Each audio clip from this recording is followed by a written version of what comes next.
Hello बच्चों, तो चलिए इस प्रश्न को पढ़ते हैं। जांच कीजिए कि निम्नलिखित कथन सत्य है अथवा नहीं। समुच्चय 1, 2 उपसमुच्चय नहीं है समुच्चय 1, 2, 3। तो यहाँ पे देखो हमें बताना है कि दिया हुआ कथन सत्य है अथवा नहीं। तो प्रश्न में आगे बढ़ने से पहले इस प्रश्न से संबंधित जो मुख्य उदाहरण है उसकी हम चर्चा कर लेते हैं। तो देखो मुख्य उदाहरण, यदि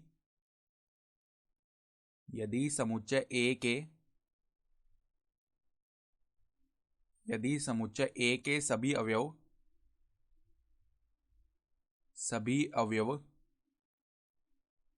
समुच्चय बी में उपस्थित हो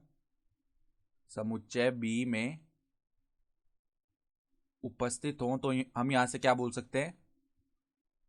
अगर समुच्चय ए के सभी अवयव समुच्चय बी में उपस्थित है तो ए जो है वो उपसमुच्चय हो जाएगा बी का।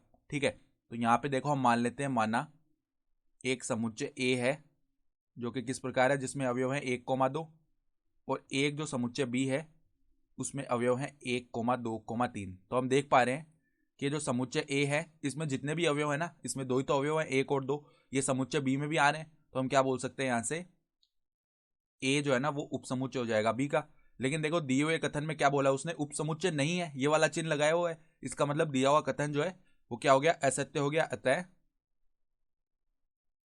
अतः दिया गया कथन असत्य है। दिया गया कथन असत्य है। ठीक है, तो हमें बताना था कि ये कथन सत्य है अथवा असत्य है, तो हमने बता दिया कि ये दिया हुआ कथन असत्य है। तो आशा करता हूं कि आपको ये प्रश्न समझ में आया होगा। धन्यवाद।